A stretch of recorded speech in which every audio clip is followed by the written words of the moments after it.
Olá, a gente está aqui no 18º Encontro Anpof. Estamos aproveitando a presença de tantos nomes na nossa área e um deles, o professor João Carlos Brum. Ele é professor titular aposentado da URGS, da Federal Rio Grande do Sul, e professor hoje na Universidade de Caxias do Sul. O professor João Carlos, ele é cientista político e foi filiado por 30 anos ao MDB e se desfiliou recentemente devido ao apoio que o partido declarou à candidatura do candidato Bolsonaro. Professor, mais do que perguntar sobre as razões pelas quais o senhor se desfiliou, queria que você compartilhasse com a gente o que representa, né, o que isso diz do momento político, né, depois de 30 anos construindo o partido, construiu o plano de governo, né, do Sartori, recente, o que diz desse momento, essa decisão? Eu acho que diz muita coisa. Nós estamos vivendo uma situação muito complexa. Assim. Em primeiro lugar, acho que é uma desfiguração da representação política geral no país, não é? Porque partidos tradicionais e clássicos como o PSDB e mesmo o PMDB não é, estão numa crise muito profunda e eles eram muito estruturadores, vamos dizer, pelo menos da participação do Congresso na condução dos negócios nacionais. E isto é uma parte, vamos dizer assim, eu acho que é uma crise de representação política pela qual o Brasil está passando e que se expressa também nas relações não harmônicas entre os poderes da República, entre o poder executivo, o legislativo e o poder judiciário, que teve como uma evidência também disso todo o processo de impeachment, que eu acho que foi muito complexo e cheio de idas e voltas, né, e que terminou com a decisão de não, por exemplo, de ao mesmo tempo fazer o impeachment e resguardar os direitos políticos da presidente Dilma. Então, toda uma situação assim onde o nosso sistema global de representação política está em crise. Agora, eu acho que circunstancialmente, com relação a essa eleição, o que está em jogo é o fato de que há uma candidatura cujo compromisso com os valores democráticos é pelo menos duvidoso, não é? E que se expressa no fato de que o presidente, os seus representantes e porta-vozes, a todo momento precisam dizer que não foi bem isso que eles disseram. Porque eles dizem coisas que são evidentemente insustentáveis do contexto de um debate democrático como é o debate eleitoral. Agora, o que eu acho que é mais profundo e mais sério é o fato de que uma candidatura tão evidentemente insatisfatória e inapropriada e constituída por uma personalidade cujo histórico de vida não a habilita para exercer as funções de Estado, obtenha um apoio tão massivo na opinião pública brasileira, a ponto de que quase 60% do nosso eleitorado está inclinado a sufragar o candidato Bolsonaro. Isso é uma coisa que eu acho que deve nos fazer refletir muito, porque as explicações que isso é simplesmente uma manipulação de uma parcela tão grande da opinião pública e um movimento ardiloso de enganar as pessoas, me parece que isso não é uma explicação suficiente, obviamente não é.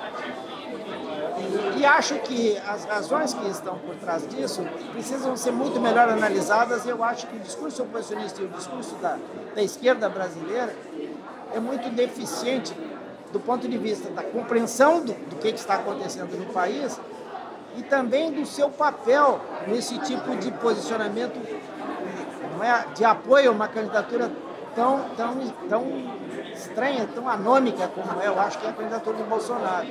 Eu acho que uma coisa muito importante nisso é uma responsabilidade que o PT teve, que o presidente Lula teve, de não fazer nenhuma autocrítica com relação a todas as coisas que aconteceram no país.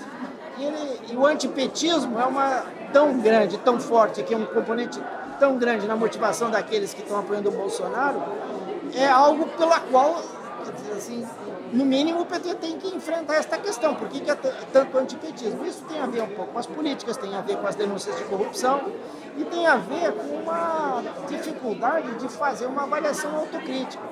Se tivesse feito, com certeza, essa situação seria diferente. E, sobretudo, se o PT tivesse tido a grandeza de uma situação tão difícil como essa, ter composto uma aliança das esquerdas previamente à eleição. O que houve foi o contrário, foi uma espécie de desconstituição da candidatura do Ciro. Então, acho que tem aí uma responsabilidade também pelo lado da esquerda, vamos dizer assim, desse quadro tão negativo. Agora, numa situação tão crítica como essa, no qual eu acho que valores fundamentais da democracia no caso da minha desfiliação. O PMDB, afinal de contas, foi o partido que fez o principal operador da redemocratização. Então, eu acho que é uma desfiguração muito grande, pessoas históricas, tradicionais da agremiação, tomarem uma posição de apoio a um candidato que não hesita em deixar bem claro assim, que ele não tem nenhuma crítica ao regime militar, que acha até que fez pouco, deveria ter reprimido mais, etc.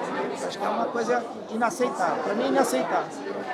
E sobre esse cenário futuro possível, né, com a eleição do candidato Bolsonaro, diante de todos esses posicionamentos, né, que ele tem em relação à ditadura, em relação, de forma geral, às nossas instituições todas, né, democráticas, ao compromisso que ele faz, né, ou deixa de fazer com a educação, por exemplo, com a filosofia. Com esse cenário que a gente vê pela frente, você acha que temos instituições democráticas sólidas o suficiente para conseguir resistir a um governo possivelmente autoritário e sem muito compromisso com a democracia? Eu já estive mais confiante de que a gente teria, que as instituições estariam fortes o bastante para enfrentar essa situação. Hoje eu tenho mais dúvidas, tá? Embora eu ache que há, digamos assim, nas instituições principais, né, as macro-instituições do país, no Congresso e também no Poder Judiciário e na opinião pública brasileira, eu acho que é um movimento muito forte de compromisso com a democracia. Eu acho que isso pode ter uma função moderadora e um papel moderador importante. Agora, eu prevejo também uma situação de muita insatisfação com relação a decisões políticas concretas que vão ser tomadas e muitas ações de protesto.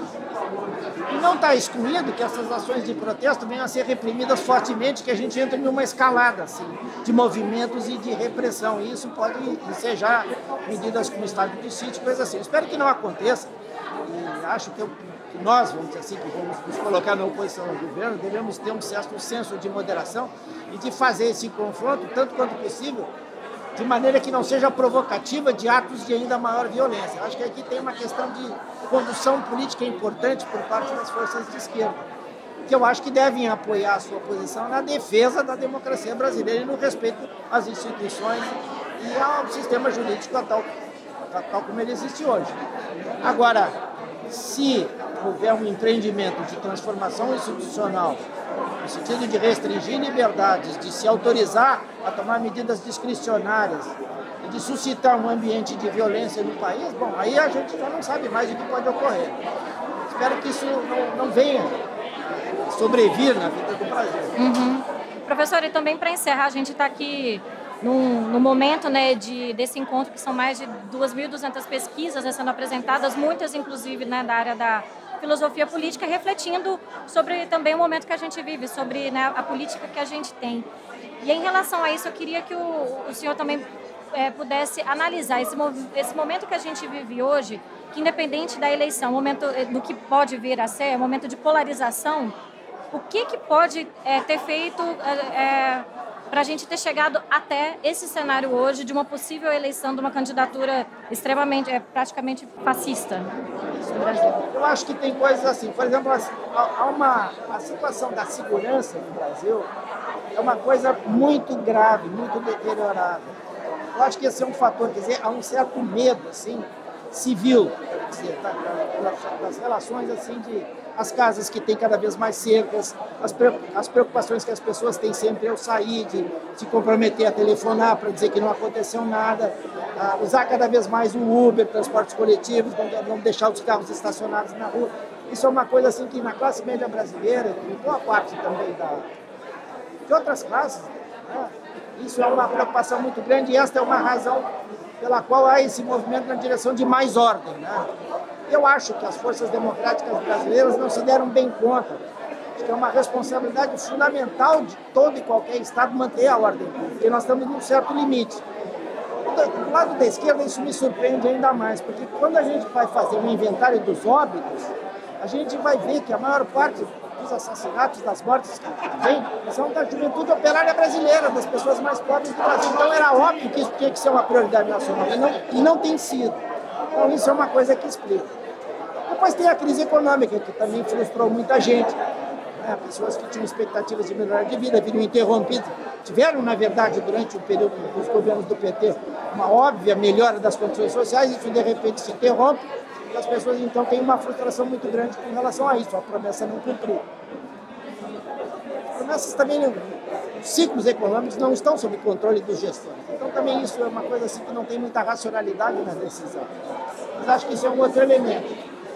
Depois também uma certa essa agenda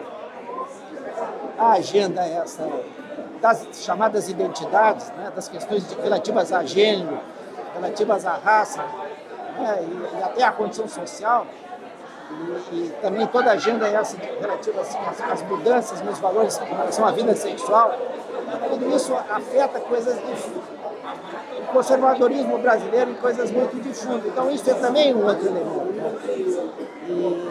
Então é um conjunto de fatores que fazem com que haja essa polarização. Eu acho que a gente ainda não compreendeu adequadamente todos os determinantes. Agora, eu acho o seguinte, tem alguns que a gente pode dizer são fatores de origem causal. Se as pessoas são inseguras, elas tendem a querer ordem. Outros, quem sabe, sejam mais, por exemplo, o pessoal liberal. Acha o seguinte, aí não, digamos, não é uma coisa causal, é uma questão de razão.